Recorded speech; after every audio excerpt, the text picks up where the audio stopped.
Hello everybody and welcome back to Evolving Vibes, the community for witches, pagans, spiritualists, and everybody in between. I'm glad to have you back. As you noticed, I don't have my eye patch on because my vision's been restored pretty much almost completely back to the way it used to be. That being said, I'm able to do some more videos, so here I am. So one of the things I wanted to touch base on today and do a video on, which I said I was putting on fast track, was to help us as empaths. And that's triggers for empaths and how we can actually manage ourselves and make our lives a lot better. So let's get to it. Be sure to watch to the very end of the video because I'll be going over some tips that I personally use as an empath to help cleanse myself, ground myself, and keep myself sane. So I do hope you watch the whole video to the end, and I will see you on the other side. So to start off with, let's say, what is an empath? So I'm going to keep the definition of this relatively simple and relatively brief. An empath is someone that is super sensitive to their surroundings and the people in their surroundings. Some say that their emotional intelligence is very high. And others say they can absorb a lot of the energy around them like a sponge. So if you look at yourself as being an empath, you can see how troubling this can be for some people and how hard it is for some people to get over this aspect of absorbing a lot of energy and absorbing a lot of people's feelings, thoughts, and emotions.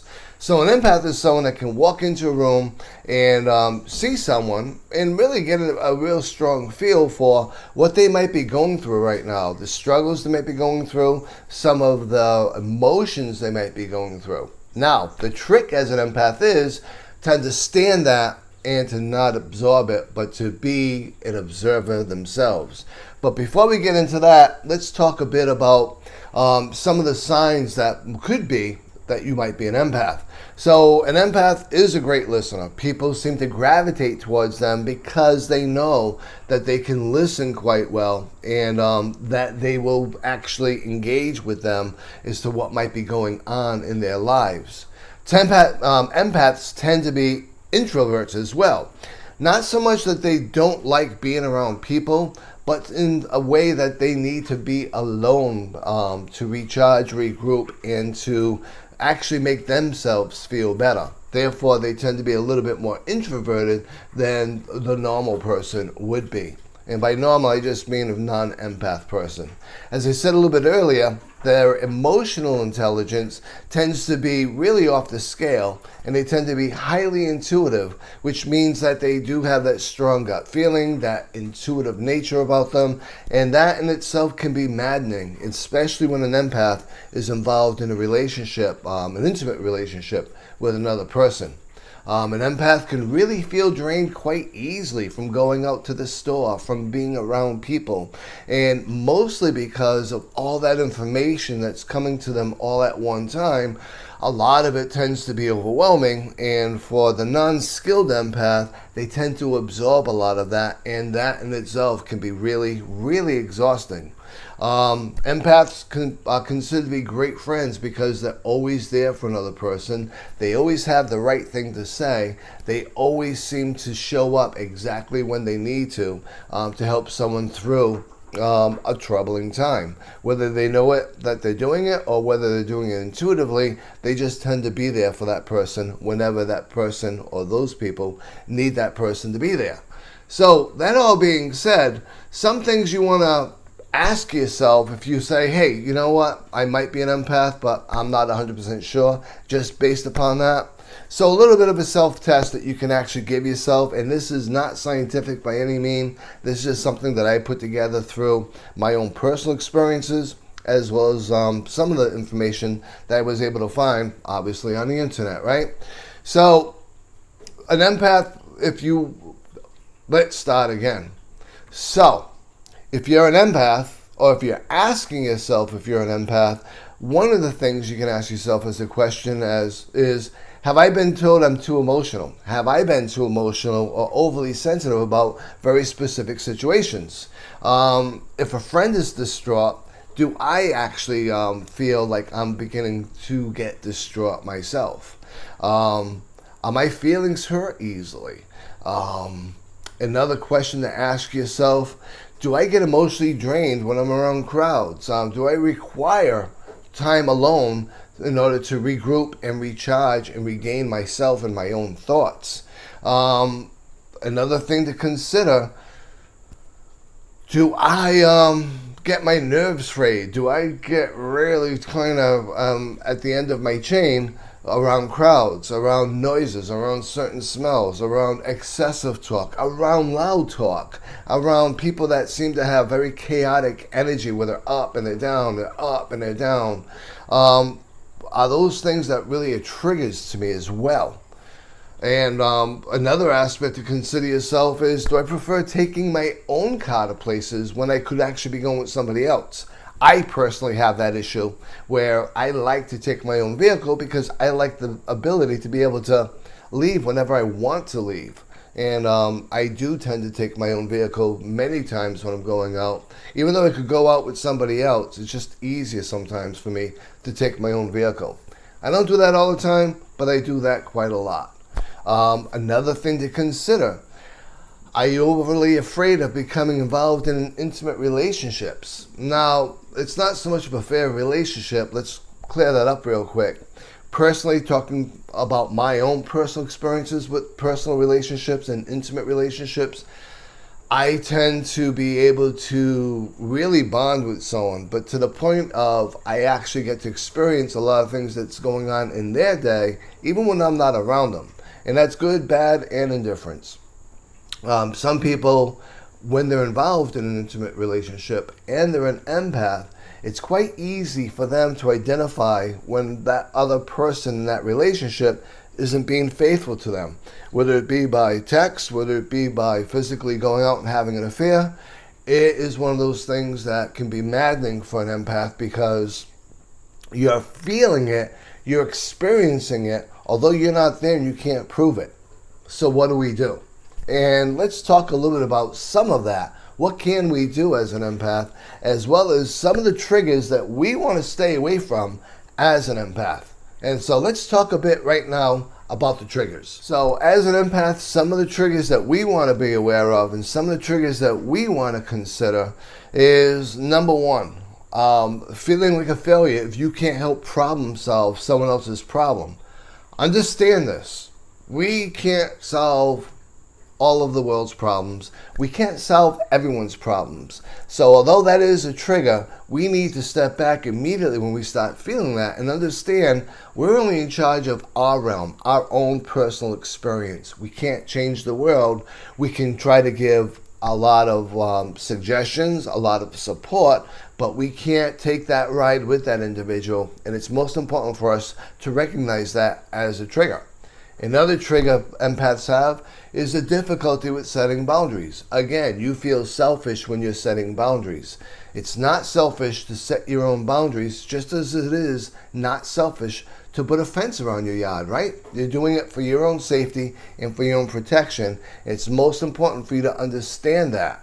Another thing that can be a trigger for an empath, because we're highly sensitive, is being around a lot of noises, around of chaotic environments, around people that tend to create a lot of chaos. And it's important for us to be able to see that as a trigger and step back. And we'll talk more about that when we get into how do we work ourselves as an empath. So, another trigger for empaths, and I know this is a huge one for me, is physical contact. I am not a hugger. There are certain people in my lives that I will hug and that I will share that energy with, but energy transfer is a real thing, and as an empath, you need to understand that. And when you're hugging someone, or if you're involved in a lot of hugging, you're transferring energy. You're transferring your good energy to somebody, but you may be also taking on some of their pain and some of their anxiety and some of that energy that may be onto it for us. So as an empath, I can tell you first and foremost, one of the most empowering things I started doing for myself is limiting my physical contact to people to whom I want to be in my intimate circle. and they're tried and true, and it's someone that I know I am not going to have that negative or onward energy transfer from. But at work and in social events, there are a lot of people that like to greet or say goodbye with hugs. I'm not one of them. There are certain people that I will hug as a greeting and that I will hug as a goodbye, but they're very few and far in between. And they're really involved in my very, very, very close circle of friends, as well as the people that actually gravitate around me. I'm very careful about that, and you need to be too. Along with that, empaths do have a hard time with conflict. Now, I've got a personality where I will get into conflict, but it took me a long time to do that as an empath because I didn't want to be in conflict. I didn't like speaking up, and I didn't like the chaos that it could cause in interpersonal relationships, whether it be intimate relationships or whether it be regular human relationships. But that all being said, as a trigger, and as I started doing shadow work, I started recognizing it as a trigger, and I was able to move away from that, and I was able to put some of the activities into play that I'm going to talk about next to help me manage myself as an empath and how I manage my life as an empath. So we're getting to that point in the video where we're going to talk about some of the things that we can do as empaths in order to make our lives more functional, and certainly not to the point of being that human sponge that we are for emotions and for feelings. So we talked about how to identify ourselves as empaths, some of the questions we can ask ourselves, and some of the tips that we do have in play for ourselves to make our lives better. So some of the things that I personally do, and I have done over the years as a paramedic and an empath, in order to maintain sanity and to take this gift and use it as a gift more so than a curse. First and foremost, identify the drains and the energizers. Things that drain you, people that drain you, situations that drain you. Identify those and try to stay away from them, or at least go into them knowing that they're drains and making sure that you're using enough protection. Along with that, look at things that energize you. And anything that energizes you is something that you want to get yourself into when you need that energy, when you need that extra boost of energy. And what energizes us is very much individualistic. And so understand that what energizes you may not energize me. What energizes me may not energize you. So really take a hard look at that for yourselves. But the drains, make sure that you actually focus on staying away from those drains. Another thing to consider is something that I do throughout the day is creating a shield for myself. And that shield can be something as simple as an essential oil spray that I keep in my car. It can be the shower. Whatever it might be, you create this invisible shield around yourself so that you're not allowing that draining energy through, that you will allow the energizing energy through, but more importantly, you're keeping things at bay and keeping people at bay. Another big thing to consider is you got to watch your thoughts. From a witch standpoint, what we think, we can manifest. So if we're thinking a lot of negativity, that's what we're going to manifest in our life. If we're thinking a lot of positivity, that's also what we're going to manifest in our lives. So that being said, you got to really be mindful of your thoughts and how you're getting through each and every aspect of your day. And you want to really prevent yourself from having negative thoughts, and you want to really prevent yourself from having negative feelings entering your mind and your body.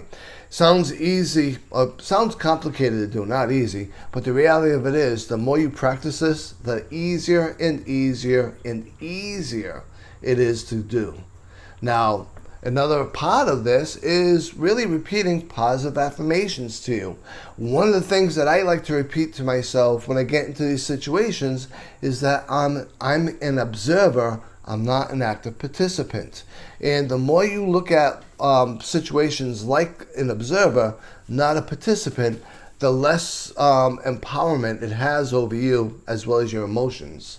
Another big thing that I do as an empath and that you should do daily is grounding yourself. And grounding yourself can be getting out in nature, going for a walk, getting out in the woods, holding on to a tree, just walking barefoot in the grass.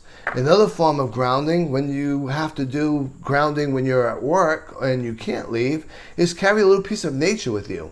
I carry an acorn sometimes, and I'll grab that in my hand when I need it, and I'll just ground with it and absorb that energy and let whatever I'm going through be absorbed into this. At the end of the day, I'll cleanse it. I'll do the same thing by holding on to some sand that I might have and just rubbing that in when I need to. Another thing would be a crystal. And holding on to that and carrying it with you to help ground you. Now, when we get into grounding, another thing that we must consider, and sometimes is really hard to do from that human aspect, and that's forgiveness. Forgiving yourself as well as forgiving others. When we forgive, we're releasing a lot of toxic energy. When we don't forgive and we hold a grudge, we're holding on to that toxic energy, and it's going to affect us. So we may be mad at a situation with the person, and we may turn around and say, I'm not going to forgive them. Well, you're not punishing them. You're punishing yourself. So you really want to forgive every situation that you're involved in, because for the better part of it all, it's for your greater good. So trust me, it does work. Another thing to consider is when you're alone, probably not when you're with other people, let these emotions out when you're doing your alone time. If you need to scream, get out into nature and scream. Let it go. If you need a hard cry, give yourself a hard cry. There's nothing wrong with an ugly cry. Sometimes it's the best thing in the world. Coco is going to get into an ugly cry pretty soon. She keeps screaming like that. Another thing to consider is laugh. Get yourself into a situation to laugh and have some fun, release some of that energy, and just enjoy the energy of laughter and how much that makes you feel better. Another thing to consider is scheduling you time. You gotta have alone time. Whether it's time sitting in your house with just your pets, whether it's time going out into nature, whatever it might be, you need that grounding alone time in order to make your life better and to make you more sane. Now, one of the things you can do is control your realm, which brings me to our next tip, or my next tip for you. And that's creating a safe and welcoming place for your own environment. I have a lot of incense in my house. I have a lot of candles in my house. And this is where I literally come to ground, recharge, regroup, and to heal. You need that spot for yourself as too. And that can be your whole home, or maybe it's just a room in your home, or maybe just an area within your home that allows you to do that, and that's safe and welcoming and allows you to heal. Most important to do. Another aspect, yeah, Coco, I see you. Another aspect to consider is eating well. Sounds crazy, right? But have that fruit, have that vegetable, eat well, and drink a lot of water. Those two things will help you in your journey as an empath. And they're exponential. The more often you do it, the greater the return on it. So definitely get yourself into some healthy lifestyle habits as well. Stay away from the toxic lifestyle habits, which would be drinking, drugging, doing a lot of things that are not with our vibe. There's nothing wrong with libations. I partake with libations myself. But you want to know when it is a tool versus a crutch. You want to know when it's helpful versus being enabling. And you want to make sure that it's not being dysfunctional to you. Meditation, and let me say this one more time, meditation. You got to get yourself into the habit of meditating. It doesn't have to be complicated, and it doesn't have to be anything more than listening to highly tuned meditative music and just lying still with your thoughts. But the more often you meditate, the easier it becomes to meditate. And I do have a guided meditation video in my collection. So certainly if you want to learn how to meditate, you can get into that guided meditation video, and that will help you along. And I said it before, but I'm going to say it again because you need to hear it. Get out into nature. Get outside. Hug that tree. Walk on that grass. Get by the water. Jump in the water. Anything that's outside of nature is going to help you ground, and it's going to help you as an empath to grow and to feel sane and to feel safe. Now, another thing that you need to do which is challenging, I will promise you that, but it's rewarding once you get into practice of doing it, is changing your perspective. Your perspective is your reality.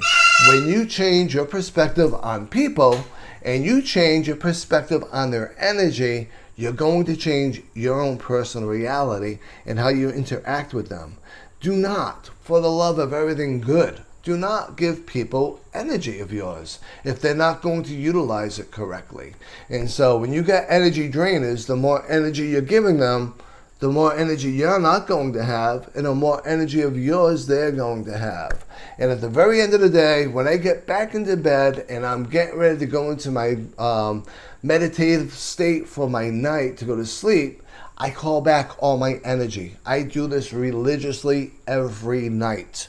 And calling back that energy is very empowering and very helpful, and it's something you should do every night as well. Another thing to consider is setting boundaries. Set those boundaries, build those fences, make sure people know who can enter, who can't enter. Make sure you know what you're going to allow to enter, what you're not going to allow to enter, and some of the middle ground that you may want to consider.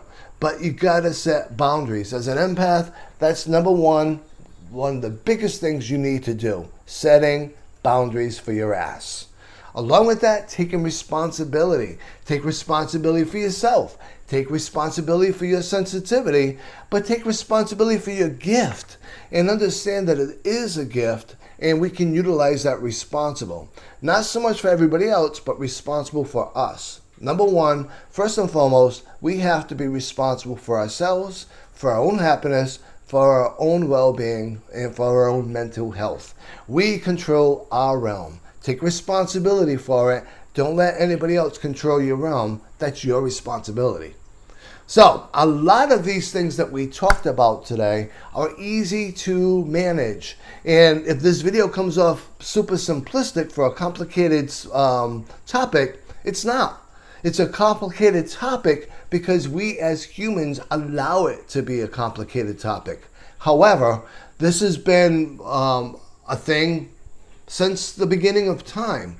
It's time now that you take control over it rather than having it take control of your life. And I promise you, once you start doing that, your life is going to fall right into exactly where you want it to. And are there going to be times where you're going to go back and forth with regression? Absolutely. That's part of growth. You got to have the tide recede before you can get that next tide of water coming in. Same thing goes with us. We're going to have steps that we take backwards before we can move forward even further.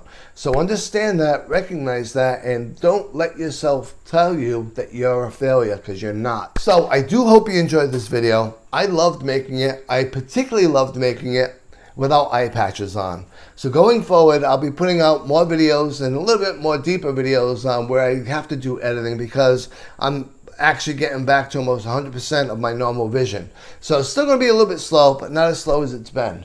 So I do hope you enjoyed the video. I look forward to seeing you in my next video. Please be sure to watch one of these videos down below, because again, it helps me to grow our community and get more subscribers. Also, as an empath, put down in the comments what works for you, what doesn't work for you, things that you found in this video that were helpful, and let me know any other ideas that you have that I actually didn't cover in the video. I wanted to make the video relatively short, so I covered the most important things to me, as well as things that I do personally. If it resonates, run with it. If it doesn't, leave it behind. But if you have things to add, comments below. I love them to see them. I love responding to them, so feel free to do so. And until the next video, please, as always, be safe, be well, and be blessed.